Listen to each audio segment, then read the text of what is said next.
ईड़ा और पिंगाला में संतुलन लाना एक बहुत महत्वपूर्ण हिस्सा है संतुलित जीवन जीने के लिए। दिन में 4 बार 40 मिनट के दौरान एक तरह का परिवर्तन होता है।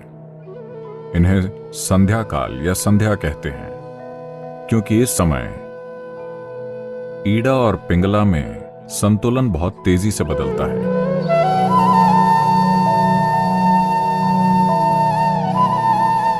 योगिक परंपरा में इसे इस तरह देखते हैं, शरीर और मन जैसी कोई चीज नहीं होती। भौतिक शरीर होता है, मानसिक शरीर होता है, ऊर्जा शरीर होता है। ऊर्जा शरीर में 72,000 नाड़ियां शामिल होती हैं। जब हम नाड़ी कहते हैं तो इसका मतलब है एक चैनल या रास्ता। नाड़ी का मतलब कोई नस नहीं है। अगर आप इस शरीर को काटकर खोलें तो आपको नाड़ियां नहीं दिखेंगी। ऐसी कोई चीज भौतिक रूप में नहीं है। लेकिन अनुभव के तौर पर अगर आप अपने सिस्टम में ऊर्जा की गतिविधि की प्रकृति को देखें तो आप पाएंगे कि वो हमेशा स्थापित मार्गों पर चलती है, इधर उधर कभी नहीं। तो 72,000 मार्ग हैं जिनसे वो गुजरती है। 36 दाईं ओर, 36 बाईं ओर, दोनों तरफ 36,000। दाहिने को पिंगला कहते हैं, बाएं को ईड़ा कहते हैं। इन्हें सूर्य और चंद्रमा भी कहा जाता है। तो ये दोनों ईड़ा और पिंगला या सूर्य और चंद्रमा, दायां और बायां, आपके मन के स्तर पर तार्किक और सहज ज्ञान को दर्शाते हैं।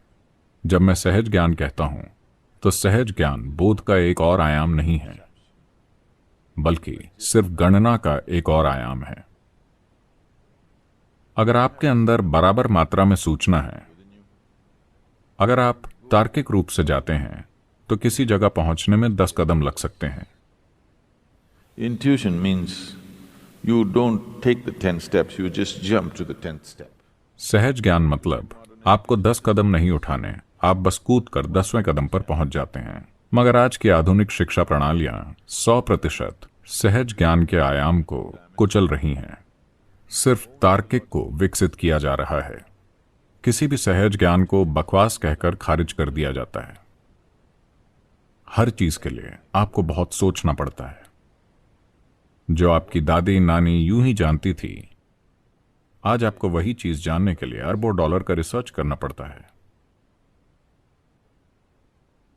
जब आपको हर चीज के लिए सोचना पड़ता है और हर चीज में कई कदम लेने होते हैं, अब जीवन तनावपूर्ण हो जाता है। अगर कोई एक स्तर से आगे सफल होना चाहता है तो कुछ चीजें हैं जिनमें आपको उन्हें फांद कर वहां तक पहुंचना होता है। वही सूचना, वही चीजें, बस आपको हर बार उतने ही कदम नहीं लेने पड़ते।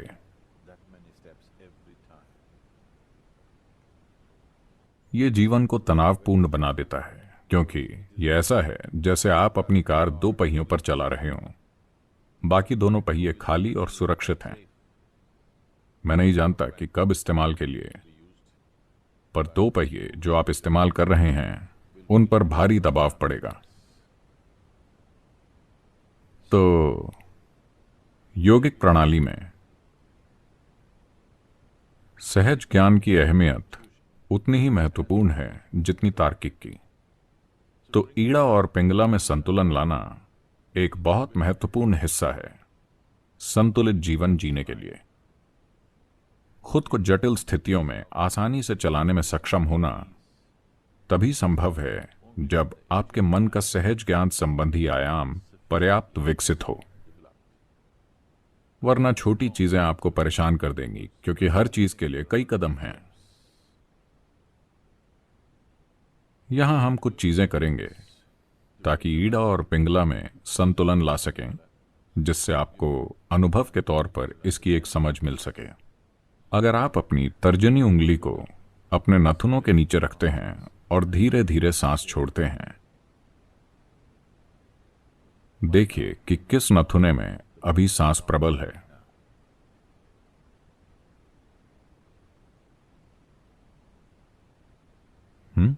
कितनों का दाहिना है? बायां? ठीक है, ये दायां होता है या बायां? सिर्फ 2 बैरल हैं। अगर 25 होते तो ये कितना जटिल होता। अगर आप दिन भर के दौरान खुद पर गौर करें तो आपने ध्यान दिया होगा कि लगभग 40 से 48 मिनट के बीच सांस की प्रबलता दाएं से बाएं और बाएं से दाहिने की तरफ बदलती है। क्या आपने कभी इस पर ध्यान दिया है? यह इसलिए होता है क्योंकि सिस्टम के भीतर ऊर्जा या प्राण की प्रबलता, जो शरीर की जीवन शक्ति है, वो पिंगला से ईड़ा और ईड़ा से पिंगला में बदलती रहती है। हर 40 मिनट पर एक बार ऊर्जा के बदलने के बाद अगले 8 मिनट के अंदर सांस बदल जाती है। अगर आप सेहत और खुशहाली की संपूर्ण स्थिति में हैं तो वो कुछ पलों में, या हम कह सकते हैं तुरंत ही बदल जाएगी। ये परिवर्तन हर 40 मिनट में होता है, पर दिन के कुछ समय के दौरान, जिन्हें ट्वाइलाइट जोन कहा जाता है, जिसका मतलब है संध्या काल,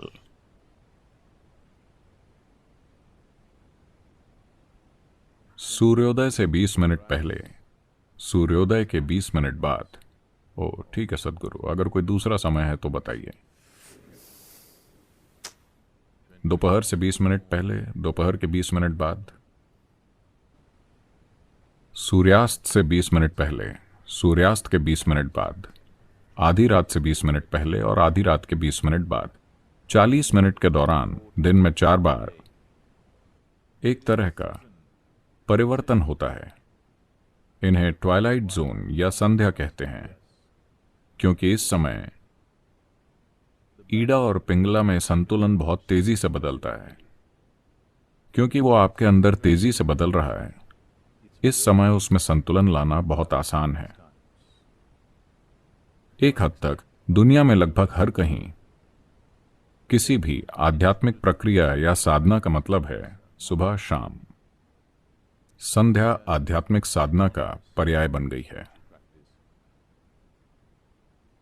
वो समय कई साधनाओं का पर्याय हो गया है।